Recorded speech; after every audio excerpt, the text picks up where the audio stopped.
Hadapsar police ठाण्याच्या हद्दीत शेवाळवाडी जवळील रुकारी पेट्रोल पंपासमोर कंटेनरचा अपघात झाला आहे। या अपघातात कंटेनर चालकाचा जागीच मृत्यू झाला। चालकाने अचानक ब्रेक दाबल्याने कंटेनरवर बांधलेली लोखंडी वस्तू केबिनवर आदळल्याने हा अपघात झाला आहे।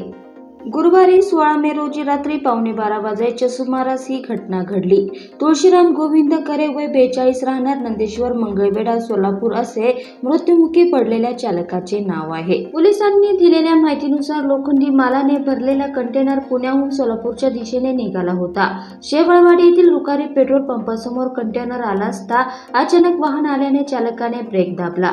त्यामुळे भरधाव वेगात असलेल्या कंटेनरवरील लोखंडी वस्तूला बांधलेला पट्टा तुटून चालकाच्या केबिनवर येऊन आदळला। यामध्ये चालकाच्या डोक्याला गंभीर लागल्याने त्याचा जागीच मृत्यू झाला। अपघात एवढा भीषण होता की कंटेनरच्या केबिनचा चकाचूर झाला आहे। प्रवासी, स्थानिक नागरिक आणि पोलिसांनी शर्थीचे प्रयत्न करून चालकाला बाहेर काढून रुग्णालयात दाखल केले, मात्र डॉक्टरांनी उपचारापूर्वी चालकाचा मृत्यू झाल्याचे सांगितले। या प्रकरणी हडपसर पोलीस ठाण्यात गुन्हा दाखल करण्यात आला आहे।